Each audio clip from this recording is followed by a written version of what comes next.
Marital counselling എന്ന് പറഞ്ഞൊരു സാധനം നമ്മുടെ അടുത്ത് സാധാരണ ഇപ്പൊ ചേർച്ചുമായി ബന്ധപ്പെട്ടവർ പ്രീ മാരിറ്റൽ വെക്കുന്നെങ്കിലും ഞാൻ പറയുന്നത് എല്ലാ കപ്പിളും ഇവര് ഒരു മാരിഡ് ലൈഫിലേക്ക് കയറുന്നതിന് മുമ്പ് തന്നെ ഒരു കൗൺസിലിംഗ് എടുക്കുന്നത് നന്നാവും. To see where they are actually standing. Professional ആയിട്ട് പോകുമ്പോൾ നിങ്ങൾക്ക് മനസ്സിലാവും, ഓക്കെ എവിടെയാണ് നിങ്ങളുടെ ഇമോഷൻ സ്റ്റാൻഡ് ചെയ്യുന്നത്, ഇതിൽ നിന്ന് ഞാൻ എത്രമാത്രം ബെറ്റർ ആവണം, എനിക്ക് എന്തൊക്കെ പോരായ്മയാണ് ഉള്ളത്. ഒരു മനുഷ്യരും അവരൊരു തെറ്റുകാരാണെന്ന് അവർ സമ്മതിക്കില്ല. എന്തെങ്കിലും ഒരു കാര്യത്തിൽ ഒരു വഴക്ക് വരുമ്പോൾ തന്നെ നീ ചെയ്തതാണ് തെറ്റ്, എനിക്ക് തെറ്റില്ലല്ലോ, ഞാൻ ചെയ്യുന്നത് ശരിയല്ലേ. അപ്പം ആ വൈഫ് എന്ത് പറയും, ഞാൻ ഇത്രയും നേരം ഞാൻ സഹിച്ചു പിടിച്ചിരുന്നിട്ട് എന്റെ കാര്യം മനസ്സിലാക്കാൻ പറ്റുന്നില്ല. ഇതാണ് പ്രോബ്ലം. അപ്പം നിങ്ങൾ തമ്മിൽ കപ്പിൾ കൗൺസിലിംഗ് എന്ന് പറഞ്ഞാലും ഇവര് നിങ്ങൾ രണ്ടുപേരും കൂടി ഇരുത്തി ജോയിന്റ് ആയിട്ടല്ല പോവാം. കപ്പിൾ കൗൺസിലിംഗ് എന്ന് പറഞ്ഞാൽ നിങ്ങൾക്ക് രണ്ടുപേർക്ക് ഇൻഡിവിജ്വൽ ആയിട്ടുള്ള കൗൺസിലിംഗ് തരാം.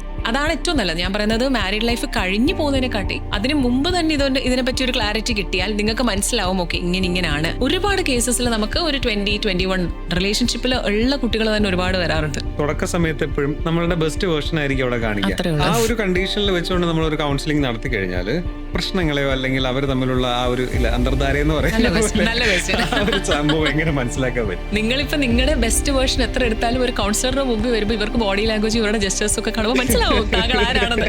ആ റൂമിൽ വെച്ച് നിങ്ങളുടെ ചൈൽഡ്ഹുഡ് പറയുമ്പോഴേ നമുക്കറിയാം നിങ്ങൾ ഇപ്പൊ എവിടെ നിൽക്കുന്നതെന്ന്. The best part is councillor ഒരു നല്ല കൗൺസിലർ ആണെങ്കിൽ ഒരിക്കലും നമ്മൾ ഉപദേശങ്ങൾ അങ്ങോട്ട് കൊടുക്കത്തില്ല. നിങ്ങൾ തന്നെയായിരിക്കും നിങ്ങളുടെ തെറ്റുകൾ പറയുക. നിങ്ങൾ നിങ്ങളുടെ സ്റ്റോറി പറഞ്ഞ് നിങ്ങൾ എവിടെയാണ് സ്റ്റാൻഡ് ചെയ്യുന്നത് നിങ്ങൾ പറഞ്ഞ് that is what is cognitive therapy. Cognitive behaviour therapy എന്ന് പറഞ്ഞാൽ നിങ്ങളുടെ തോട്ട്സിനെ റീഫ്രെയിം ചെയ്യുന്നത് നിങ്ങളാണ്, ഞങ്ങളല്ല. ഞാൻ നിങ്ങളെ ഉപദേശിക്കുമ്പോൾ അത് കൺട്രോൾ ആയിട്ട് പോകത്തേ ഉള്ളൂ, വീണ്ടും അതിലേക്ക് കയറാനുള്ള ടെൻഡൻസി വരും. നമ്മൾ തന്നെ നമ്മളെ തിരുത്തുമ്പോൾ നമ്മുടെ സബ് കോൺഷ്യസ് മൈൻഡിൽ ഓക്കെ ആ ഹീലിംഗ് പ്രോസസ് അവിടെ അങ്ങനെ തന്നെ നടന്നോളൂ. ഒരുപാട് പേര് ഇപ്പൊ കല്യാണം കഴിക്കാൻ പോകുമ്പോൾ അവര് ജാതകപ്പൊരുത്തമാണ് നോക്കുന്നത് മെയിനായിട്ട്. പക്ഷെ ആ ജാതകം നോക്കുന്ന സമയം കൊണ്ട് ഇതുപോലൊരു കൗൺസിലിംഗിൽ പോയി നിങ്ങളുടെ ഇമോഷണൽ സ്റ്റേറ്റ് എവിടെയാണ്, നിങ്ങളുടെ മെന്റൽ സ്റ്റേറ്റ് എവിടെയാണെന്ന് അറിഞ്ഞ് കല്യാണം കഴിച്ചു കഴിഞ്ഞാൽ അത് ഇച്ചിരൂടെ എഫക്റ്റീവ് ആയിരിക്കും. Very true.